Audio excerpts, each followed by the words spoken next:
This week on London Real, we have Dr. Carl Hart, professor at Columbia University and expert in neuroscience and drugs. No, it's not my job to say what the society is ready for. My job as a scientist and an educator is to give the best available information. Cocaine? No thanks. And so the notion that we should live in a drug-free world or have a drug-free world, that's not even really worth discussing. And me as an educator, I want people to actually think and have their kids understand and evaluate the evidence and the information. I mean, Barack Obama not only has admitted smoking marijuana, but also using cocaine. So if we're talking about addiction, yeah, we can say the problem is not drugs. I mean, the simple evidence there is that the vast majority of people who use the substance don't have a problem. London Real presents Dr. Carl Hart, Debunking Drug Myths. I love being idealistic. I mean, when I stop being idealistic, well, fuck, I mean, I don't want to be here. London Real presents a gathering of the greatest minds in the history of our show, announcing a 3-day transformational experience live in London. Become part of the conversation. Challenge yourself. Upgrade your peer group. Change your game. What if you could be part of an elite network of individuals looking to significantly improve their business and personal lives? A place where you will meet future investors, collaborators, mentors, and allies. Learn from the best in the world how to scale your business, build your network, publish your book, and take your game to the next level. London Real Masterminds. Featuring an all-star lineup, including Elliot Holtz, Peter Joseph, Jeff Thompson, Mike Dolce, Chris Eubank, Tucker Max, Alex Icon, and many more. All battling it out in a 20-minute TED Talk style format for a $20,000 prize. Watch the speakers compete, network with an extraordinary group of professionals, and interact in roundtable discussions with our most famous London Real guests ever. It all happens at London Real Masterminds over 3 days at the 5-star Langham Hotel in London. But this isn't just an experience. It's a 1-year membership into an elite network of London Reelers that will become your future business partners, mentors, investors, and biggest supporters. Challenge yourself. Upgrade your peer group. Change your game. Become real.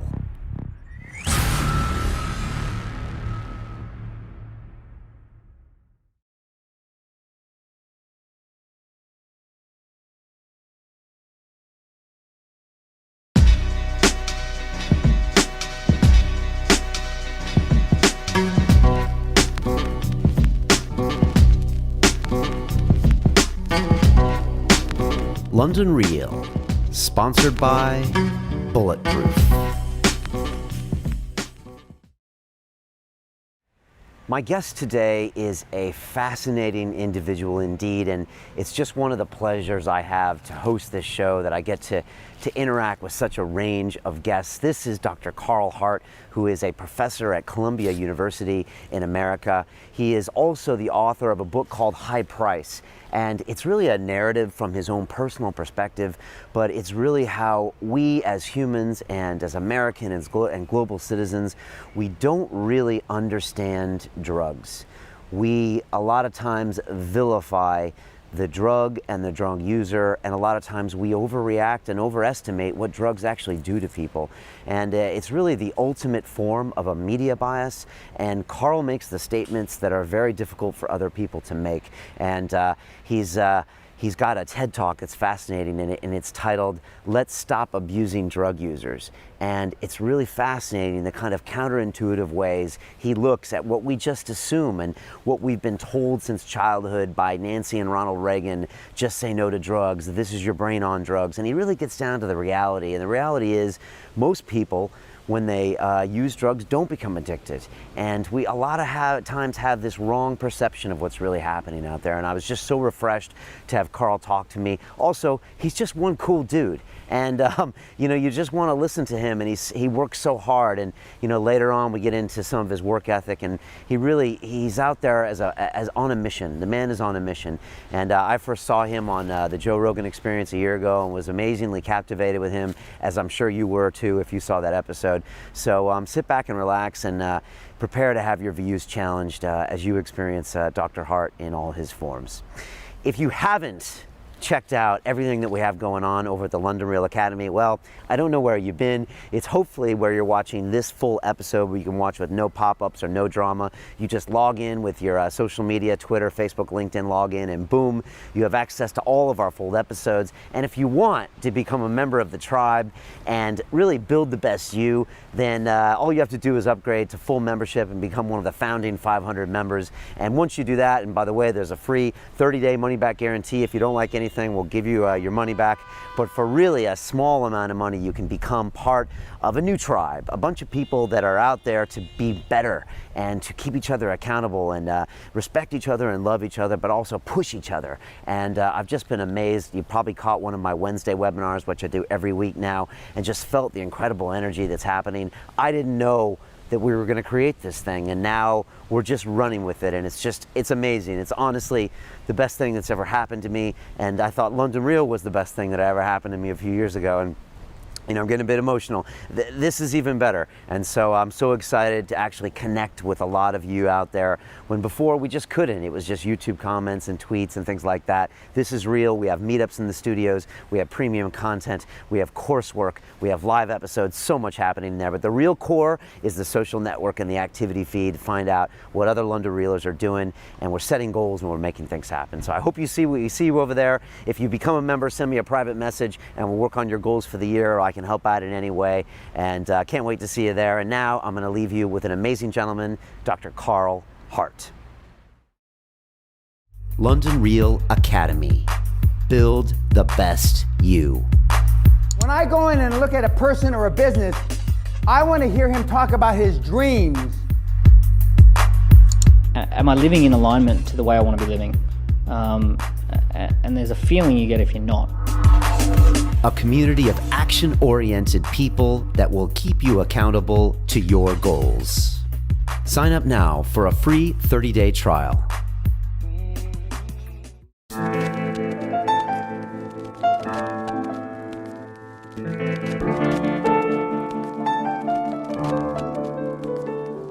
London Real Set Design by Timothy Olton.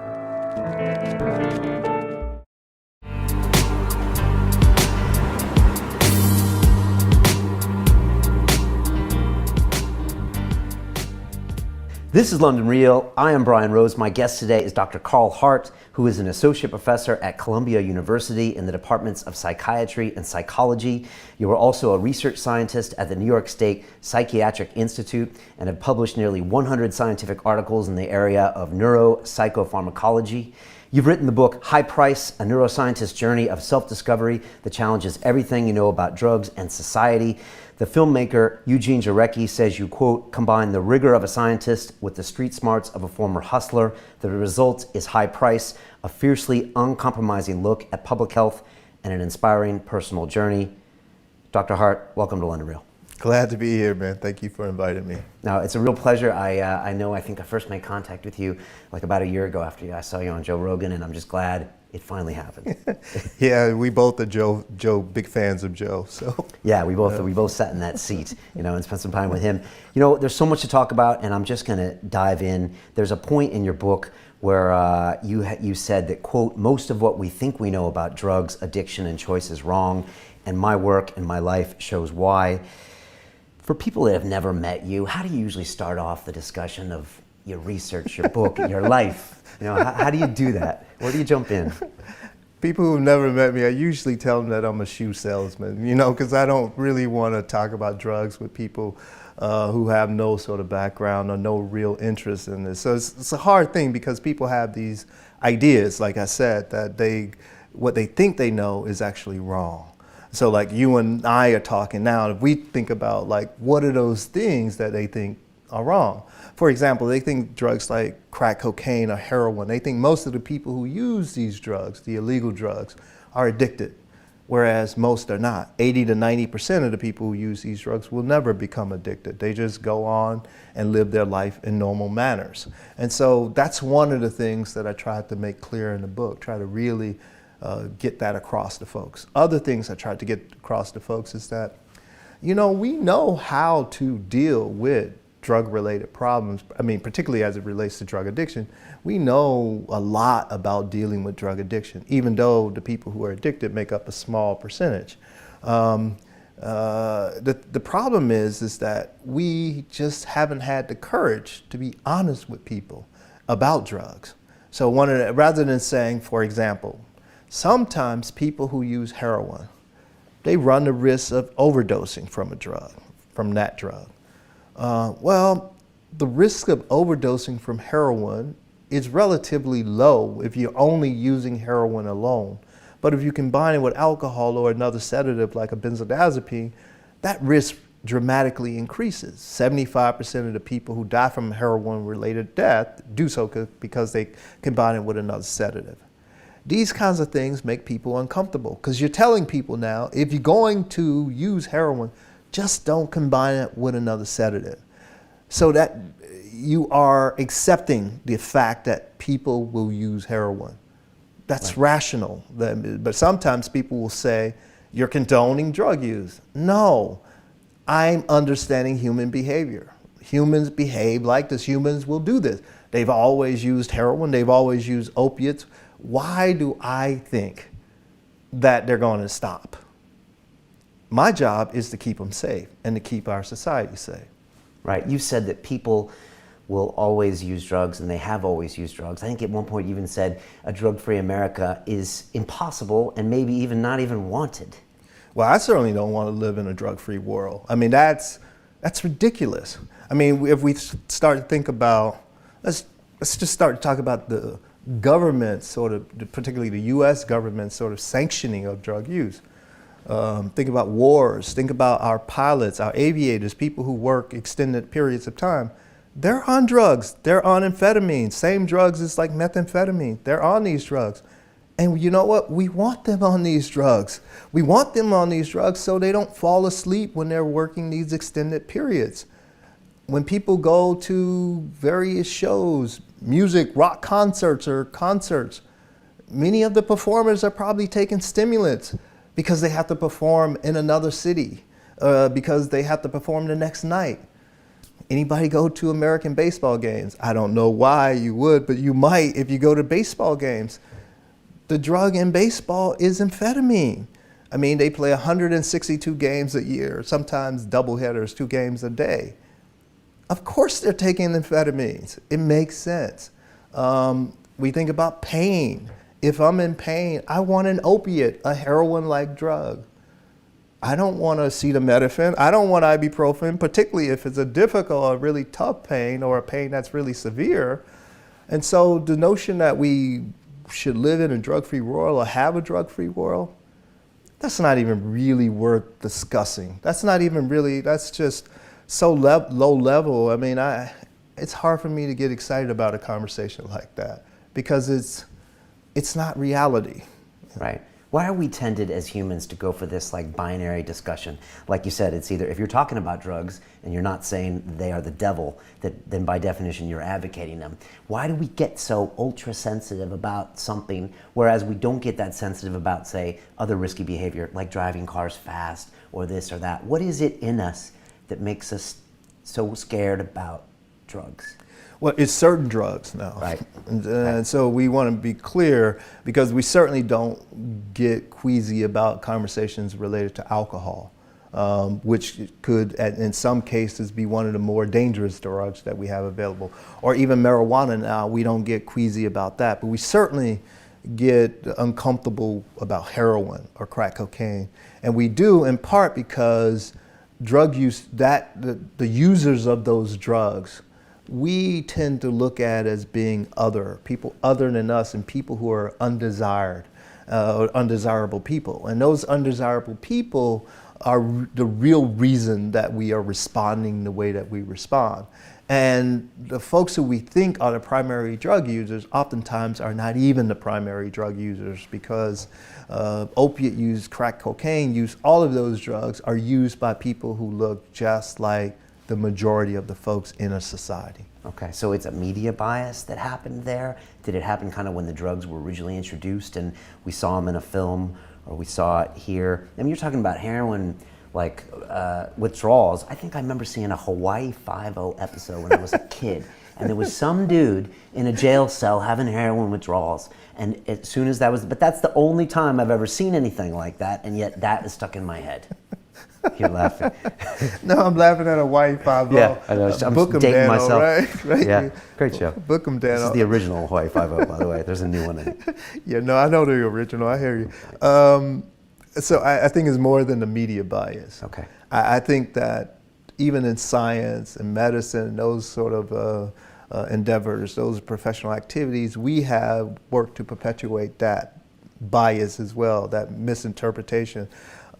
Because in part, the folks who come to treatment, those people who have a real serious heroin problem, for example, they need your help, and they are probably really down on their luck, and they are not doing well. They don't see the vast majority of the heroin user. And so they generalize from that narrow sort of slice, that narrow picture that they have. So they also play a role, and they play a role in educating our population, and the media just kind of reinforces that view. And when you have all of these forces working together, that's why you remember Hawaii Five-0. Right. You know, because if you were going to your physician, and your physician or people you respected in medicine were saying, no, Brian, that's not true. I mean, for example, I prescribed you Percocet for your toothache or for some shoulder pain that you have. It's the same, or essentially the same drug as heroin. And so what you saw in Hawaii Five-0 is just, that's more exaggerated. Now, and that's the reality, but your physician was not saying that sort of thing. Right. There's a line in the movie Trainspotting. I'm sure you've seen the movie Trainspotting. Yeah, I saw it. Where I think the main character is coming off heroin, and he goes into his mom's pharmacy cabinet and grabs some of her pills. And he says, I'm going to take these from my mom, who in her own societal accepted way is also a drug addict. And I just hadn't ever seen it put that way. But most people don't understand that, like you said, Vicodins and Percocets are, opiates just like a heroin, correct? That's right. They're opiates, and the thing about those drugs that, well, there are a number of things about those drugs. So on the one hand, we get heroin, and most people get heroin from the streets, particularly in the U.S. and UK and these places. You get heroin off of the street, and heroin is often stepped on or adulterated, cut with other things, and so the impurities become more dangerous than the actual drug itself, more dangerous than heroin. And so you do need to worry about those impurities. But when you think about the pill cabinet, going to get your mom Percocet or Vicodin, you at least know that there are no impurities besides acetaminophen. If we're talking about Percocet or Vicodin, it contains acetaminophen, a lot more acetaminophen than opioids, than the opioid. The opioid is only like 5 to 10 milligrams, where acetaminophen could be anywhere from 325 milligrams to 500 milligrams. Acetaminophen, of course, is the #1 reason for liver toxicity in the world. And we don't have that discussion. So when we think about people getting in trouble with the prescription drugs, they're getting in trouble in large part because of acetaminophen. But that discussion is not being had. Why do you have acetaminophen in with the opioid? Well, I think we have it in with the opioid because it's an abuse deterrent, in such that trying to discourage people from taking large amounts of the opioid. Acetaminophen, if you take large amounts of that, you're going to really shoot your liver, do some damage to your liver. It's like, I think, if you want people to drive their cars below 70 miles per hour, right? So if people exceed that, you have their tires blow out.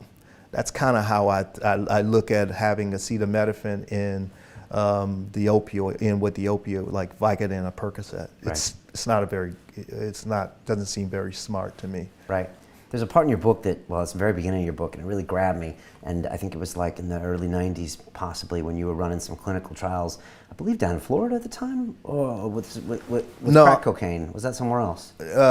All of them were in New York. In New York. Yeah. And San Francisco, in New York, okay. New Haven, and New York. Yeah. And this guy is taking, a hit of crack from the pipe, and afterwards, I believe part of your trial, you were giving him an option of another hit or $5, and he took the money.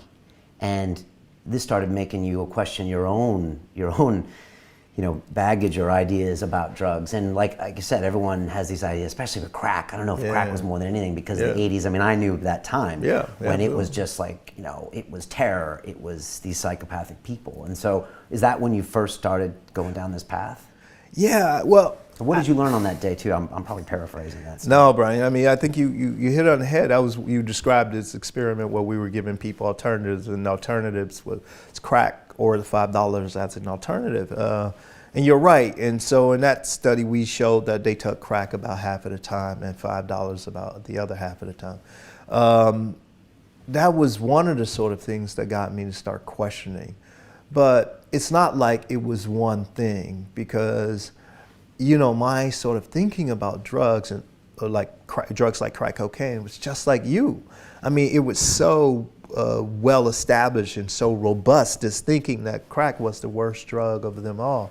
I believe that too. Yeah. And I so think of New Jack City, Chris Rock, as New Jack Pookie, City, man. having was it Right crack on. withdrawals? That's it. Right. Do those even exist? I don't know.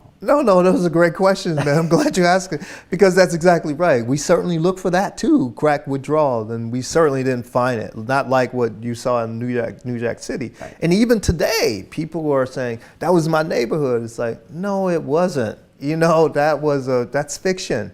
And you might have seen poverty and crime, a number of things in your neighborhood, but crack was just one of the things in the mix, and those things was in your neighborhood before crack ever hit.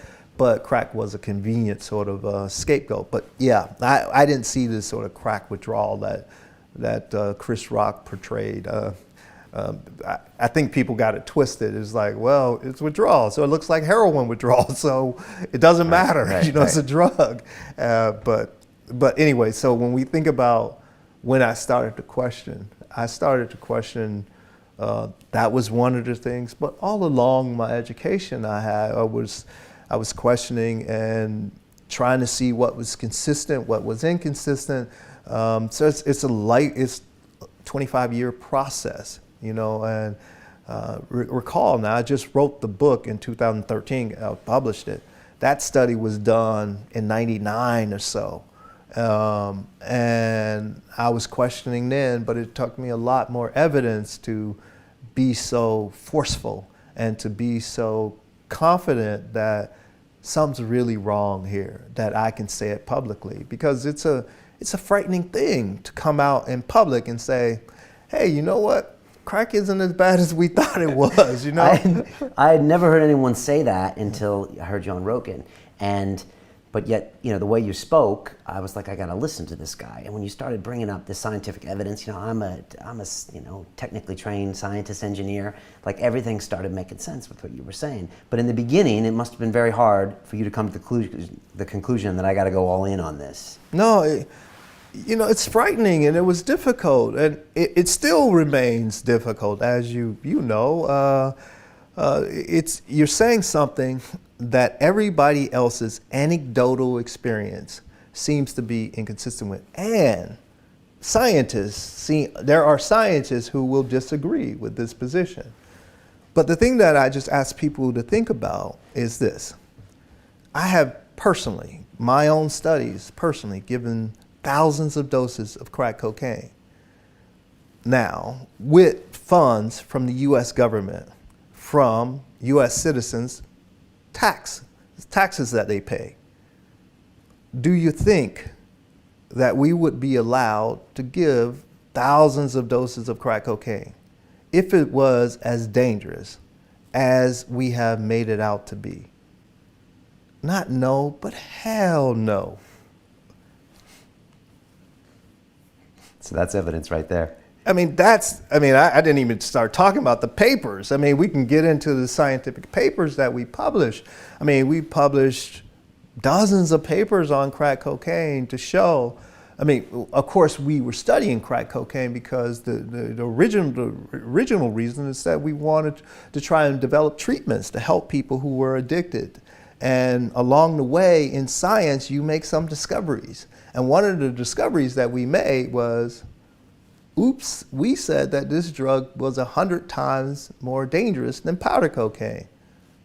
Not true. Inconsistent with the scientific evidence. When you compare crack cocaine to powder cocaine, produce identical effects, same effects. Some people say, well, crack cocaine is more intense and the effects are more rapid.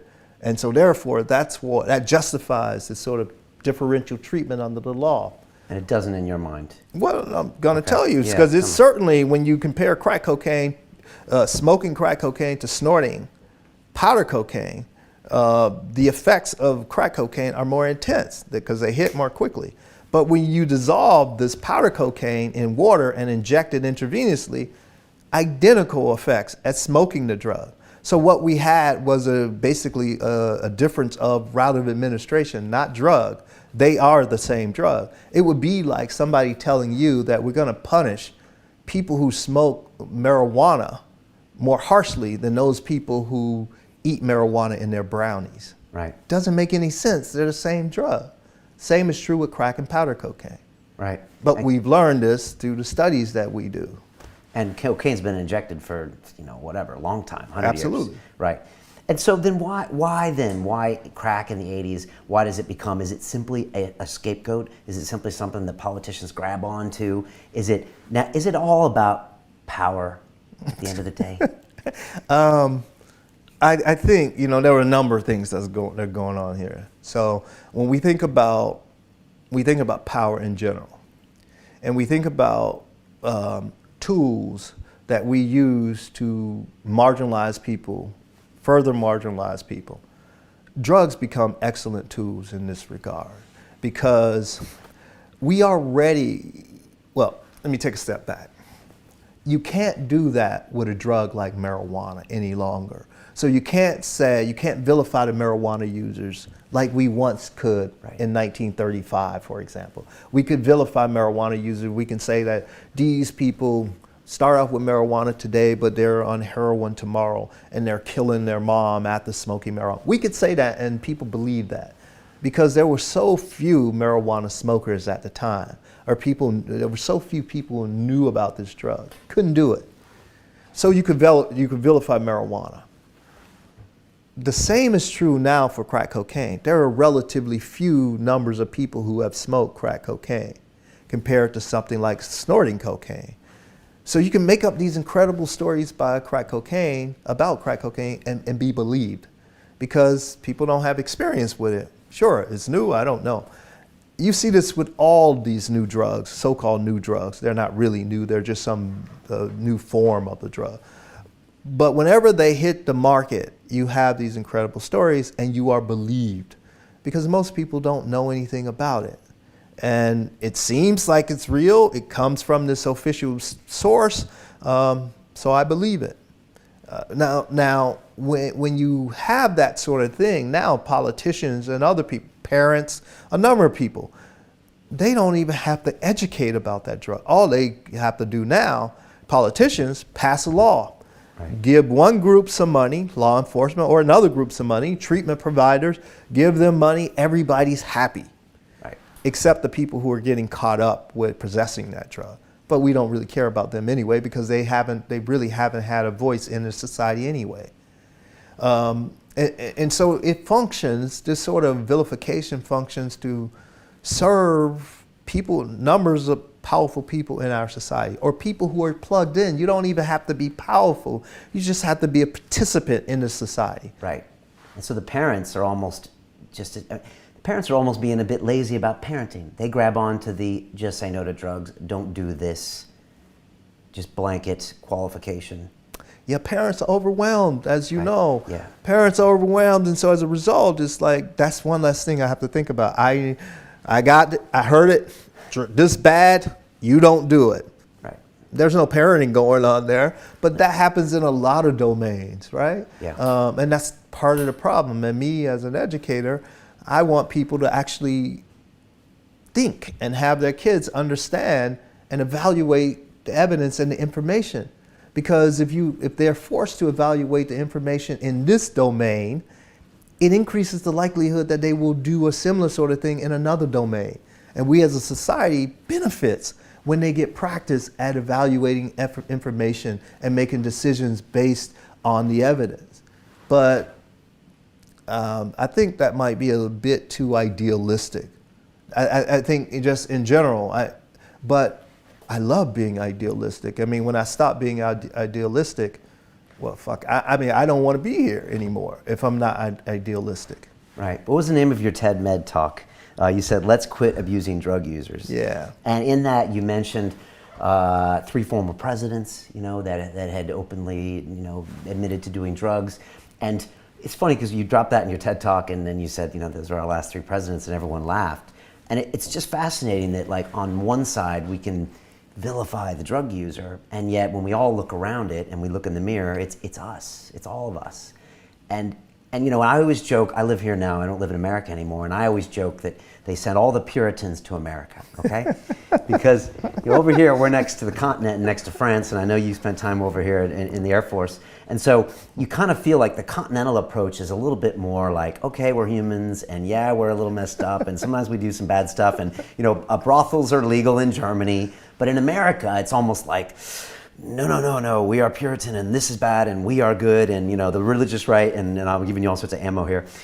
And so why, I guess 2 questions. Why do we do that as a society where, we're looking at ourselves so many times, and yet we try to put ourselves in a place that we don't do that stuff, or, great people don't do that.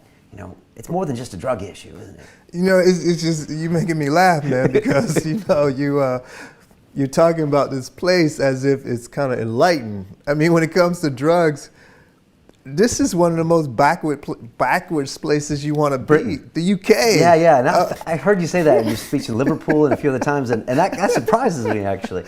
My God, no. Even sex. I mean, you're talking about the brothels in Germany. Yeah. Last night, I was watching a documentary on Channel 4 on this legalized prostitution in Germany. It was some of the most moralistic and judgmental thing that you would ever want to see, but they presented it as if it was objective, and they were, okay, these are some judgmental folks. I mean, they're here. Right. More so than the U.S. I don't know. Yeah, all right, let's put it this way. The Prime Minister, Cameron, right? That's his name? Yeah.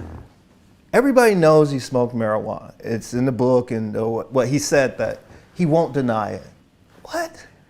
What? I mean, this is amazing to me. 2015, you can't just admit that you smoked marijuana when you have U.S. presidents who have admitted. I mean, Barack Obama not only has admitted smoking marijuana, but also using cocaine. Yeah. And he's probably the smartest president that we've had in decades. I mean, that's not to say that, I support his drug policies or anything like. All I'm saying is that the fact that he used marijuana or used cocaine says nothing about his intellect and his ability to govern. And so they can't even admit that here. I mean, at the Prime Minister level, I think that says something. Yeah. Maybe it's that everyone thinks that they are more enlightened than everyone else on a personal level and a country level. And I am not arguing that we are enlightened in the United States, because that's not what I mean. But what I am arguing is that I would rather have drug conversations in the U.S. than in the UK. I think that they are more rigid in terms of their views on drugs. They think they're enlightened. See, I always am in this impression, and maybe it's because of the guests we've had on here. We've had, Professor David Nutt, and who does a lot of the psilocybin research and things like that. And I always think that, we're near Portugal, and marijuana doesn't seem to be as criminalized over here. Here again, I'm qualifying my government, but I always feel like we're a little more open-minded over here, and we don't have a lot of the baggage that the U.S. does when it comes to hemp and marijuana and all those kind of things. But I guess I'm wrong. Yeah, I am. I'm reluctant to even say that like I would rather deal with U.S. officials on drugs than the U.K. Because it's almost like a compliment to U.S. officials, and I don't want to do that. And so I don't want to give them a compliment because I am not happy about how we deal with drugs in the U.S. But I certainly am more happy than I am with how they're doing it here. I watched a video where you were at Liverpool giving a speech, I believe, and you played an old video of Ronald and Nancy Reagan from, I believe, '86, maybe? Yeah. And I remember that campaign. I remember the Say No to Drugs. I remember there was, I watched the video, and, Ronald Reagan's talking about this new form of cocaine and, this thing, and it's all going to be an epidemic and all that stuff. And, that was back when there weren't a lot of other sources of media. We forget how powerful television used to be. Right. And so you didn't have any counter argument anywhere. And he was a goddamn president of the United States and his wife. So, how much are we still living in that message that was sent, 30 years ago now? Unfortunately, I think many of us, but you and I were just joking about New Jack City, because you still have, like you said, we have all these other medias, but places like VH1, New Jack City has apparently found a home there every other weekend. It's on. And so it's also educating a new generation of the effects of crack cocaine. So those things are still out there. We're still in the 1980s when it comes to drugs like crack cocaine, but fortunately, we have some scientists, some people who are speaking out. Like you mentioned, David Nutt. Big fan I am of David Nutt's work. There are other people who have been speaking out. Scientists, guy in Vancouver, Canada, Bruce Alexander. A number of people who have done a lot of scientific work and who are calling into question what we are teaching and saying about drugs. Whereas in the 80s, there were fewer people because we simply didn't know. But now, the evidence is overwhelming. What I like about you is that you don't point the finger at the government or the prison union or this and that. You say Public Enemy and the producers of New Jack City and even scientific community, everyone is responsible, and parents in their own way of perpetuating an untruth because of lack of education. Yeah, that's exactly right. Because like law enforcement, that's an easy sort of target, and the government is an easy target. The government will do precisely what the voters want them to do. That's a fact. Because they worry about, that's why I don't really talk to government officials. They are a waste of time for me. But I talk to voters. I'd rather talk to the population because they're the ones that really are in control of this. If the voters didn't want these laws to be the way they are, they wouldn't be that way. It's the voters, and so that's who we have to educate, not the political officials. So I don't blame them. I don't blame them entirely. I just don't think they're not leaders, and that's unfortunate. And what about law enforcement or prison unions, or there's a whole prison industrial complex as well? What is your read on that? A number of people have spoken on this. Michelle Alexander, I think her book is the best known, The New Jim Crow, and she kind of points out how law enforcement has benefited from these sort of drug laws.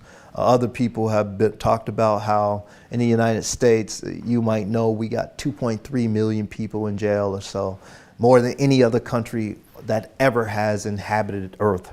You said 5% of the population in America, 25% of the prison population. Absolutely. So we have all of these people in prison, and now we have the private prison industry, and their commodity that they deal in are prisoners, and so they are in support of these tough laws. In that way, their pockets get fat. It's kind of simple. We know that happens, and I don't know what more can we say about it. It's clear. We know it's happening. The incentives are in place for it to happen. We need to change the incentives. It's kind of simple. If we change the incentives, this won't happen.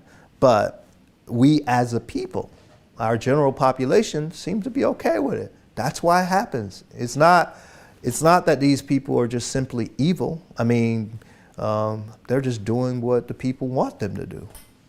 And so you think the real message has to go to those people. You know, a lot of people throw their hands up and they're like, oh, we're not in control of the government. But yeah, you don't buy into that. Everyone can vote their way. No, I think people are apathetic because it doesn't impact them. You know, and they have to be shamed. I think it's part of our responsibility too to shame those people and say, this is a human rights violation. You know, these are the same people who may say that, hey, I protested against apartheid, or I marched with Martin Luther King. You know, they say all of this sort of historical thing. Well, you have those things happening right now. Where are you? And so it's our responsibility to say, call them out. If we don't call them out, shame on us. Talk to me about your background, because your book is so good because you weave in your personal story. Although I think you don't like talking too much about your personal story, and I'm not going to get into too many details. But, you know, you grew up as a young black man in the South. We were talking about Miami. Miami is not South Beach, as we were saying earlier. It's a small sliver. You know, the rest of Miami, you know, you might as well be in Mississippi, as far as I guess I understand. That's exactly right. You know, what was your life like growing up, and has that been an asset to you now in what you do? Yeah, I think so, man. I think that's a good way to put it. I think it certainly has been an asset, right? I mean, obviously, when I think about many of my friends, you put it, I grew up in the hood, and I grew up in sort of rough circumstances, engaged in petty crimes, did all those sorts of things, participated in underground economy, did all of this sort of thing. And my friends did, and many of them didn't manage to survive, as one might predict. Just because of circumstances. But growing up as an outsider in the country helped me to really watch and learn and shut my mouth. And that has helped me in science. That's what science is really all about. You watch, carefully observe, and you go where the evidence tells you to go. And so I think that's really helped me. And it also has helped me. Being an outsider has helped me to sympathize with those people who are less fortunate, or those people who don't have a voice or don't have the power. I mean, now in my life, I'm doing okay. I'm all right. I am a part of the power structure. I can be a part of that. But my background has helped me to understand the needs and the concerns of people who are not. And so I have to look in the mirror every day, and I have to make sure that I'm doing everything I can to promote these ideals of sort of freedom, human rights, justice, equality, all of these kinds of things that I was taught as a kid, and I didn't see as a kid. And so I want to make sure I do my part. I mean, because those ideals, man, they're great. I mean, they're outstanding. You can't beat them. And I think I'm in a position to help to make sure that we bring those ideals to as many people as possible, and to call out people who are in positions and not doing this. You said one time that, you know, it's not the drugs themselves that are the problem. The problems are, you know, poverty, unemployment, selective enforcement, ignorance. Is it really not the drugs anymore? Again, I asked earlier, is it about power? Or is that just a simplistic way of the way I'm looking at it? So it all depends how we define the problem. So okay. If we're talking about the problem of drug addiction, and that's kind of what I was talking about in that regard, or if we're talking about the problem of drugs in terms of trafficking, if we're talking about the problems of drugs, there can be a number of things. So if we're talking about addiction, yeah, we can say the problem is not drugs. I mean, the simple evidence there is that the vast majority of people who use the substance don't have a problem. So how can you say it's the substance? So maybe we should start looking at the environment, the individual, all of these things, but we can't say it's the drug. That would be naive and not careful. That would just, that wouldn't be very smart. Now, if we think about like drug trafficking and we start thinking about what is the problem.